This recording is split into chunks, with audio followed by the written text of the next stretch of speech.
Jim Foley's life stands in stark contrast to his killers. Let's be clear about ISIL. They have rampaged across cities and villages, killing innocent, unarmed civilians in cowardly acts of violence. They abduct women and children and subject them to torture and rape and slavery. They have murdered Muslims, both Sunni and Shia, by the thousands. They target Christians and religious minorities, driving them from their homes, murdering them when they can, for no other reason than they practice a different religion. All right, folks, welcome to the Steve Malzberg Show. That was the president earlier responding to the video from ISIS showing the beheading of journalist Jim Foley. Here's Jim Foley's parents. So many people praying for Jim.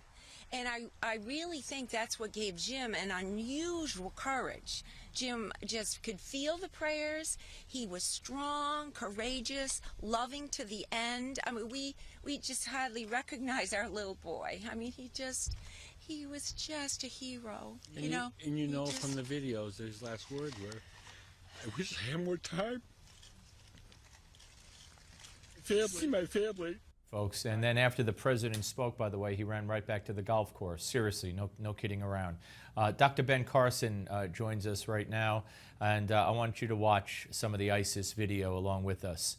And then we'll talk about it. It's one thing to say there's no racial undertone here, but then in practice, it's almost like an apartheid state. When you look at the school board, not a single African-American on the school board, yet the community is 70% African-American. You have three black police officers on a force of 53.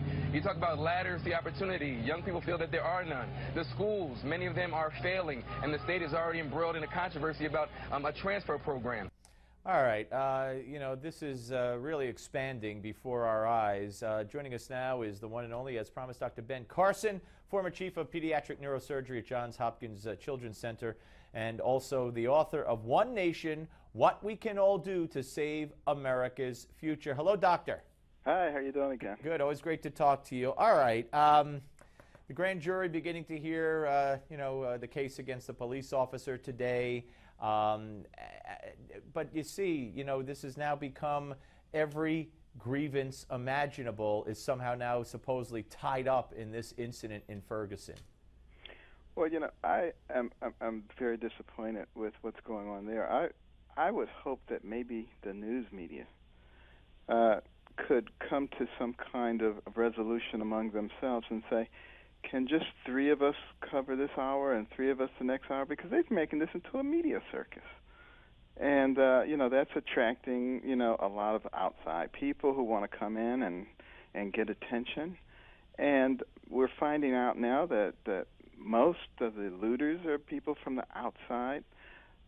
Why take advantage of this situation? What we should be doing is looking at how can we use this to focus attention where it needs to be focused. We need to be thinking about, Detroit and Chicago, New Orleans and Washington, D.C. and Philadelphia and places where tons of young men are being killed. How many black men were killed by police last year? 100. How many were killed by other black men? 5,000. That's 50 to 1. That's a crisis. We need to be directing some attention at that. Perhaps we can get some of these leaders who are so quick to fly in here to go to those cities and help address those issues, because those are what's killing the community. Those are what's driving down the income. That's what's really creating frustration and a tinderbox situation. And you talk about the media divvying up the coverage, which, of course, probably would never happen because, for fear that the ratings would go to the station that has it. But what do you believe the contribution to the problem has been? How culpable has the media been in perpetuating this and enabling this to get to the point where it's at? Well, I think the media is a big part of it. A lot of these people wouldn't be coming in from other states if they didn't think they were going to be on television. Hey, make sure you look for me. I'm going to be, give me a break. And interviewing these people and saying, well, what do you think all of a sudden, I get to be on television. People get to talk about me and see me all over the world. And I don't think they're really even thinking about the young man who was killed. I don't think they're thinking about the officers whose career is in jeopardy. Those things are just peripheral. Those are just things to talk about, but not to really care about. Yeah, so they're thinking about their ratings? Yeah, Yeah. Exactly. Yeah. And it's terrible. All right, let's move on to what we saw today, the beheading of an American journalist and the president's response to it. How did it strike you, the president's response when he spoke briefly today from Martha's Vineyard? Well, I expected to see a little more outrage, to be honest with you. I mean, this is an American citizen being beheaded. And, I'm delighted that we did provide for, the Iraqis, and particularly for the Kurdish, the Peshmerga, who are Peshmerga are a very good fighting force. All that they needed was some backup, and we did give that to them. But all that's going to do is push them back. That's not going to obliterate them. And unless we understand the danger from these people, we're going to fight them over there or we're going to fight them over here. They're not going away.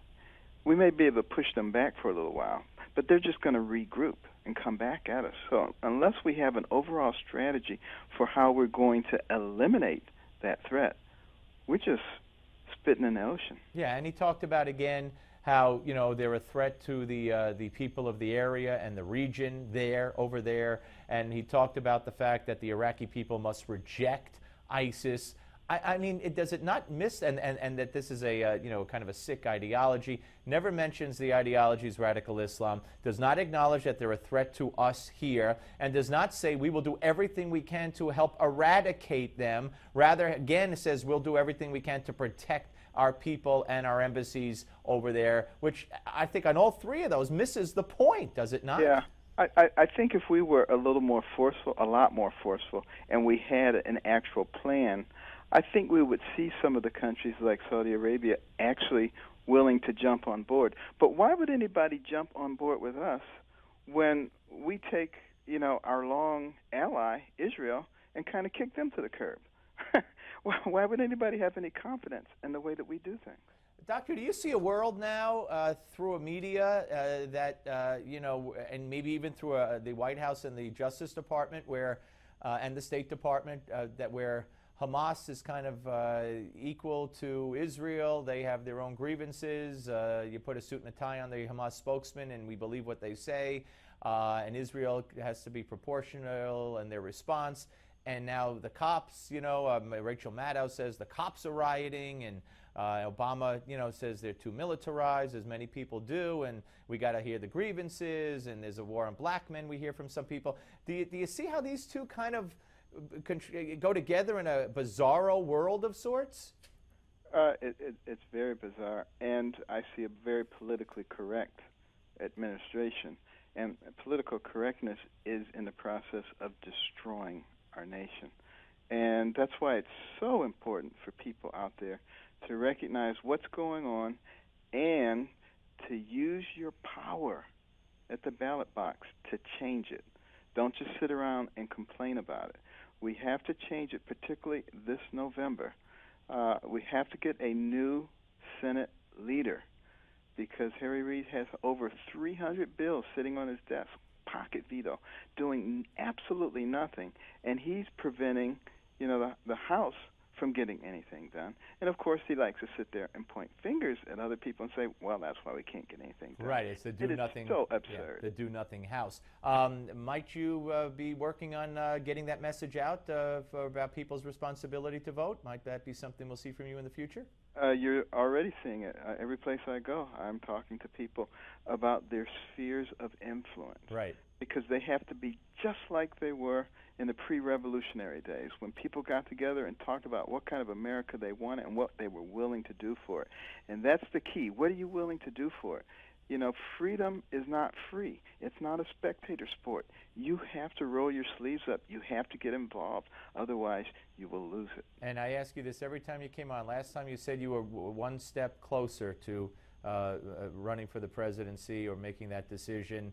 Do you feel that your responsibility towards this country might be to seek the White House? Is that something that's is there a fire lit in you?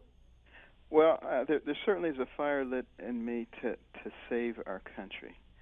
And, you know, I don't know what my role will be in that. Only God knows that. But, you know, I am certainly listening to the people.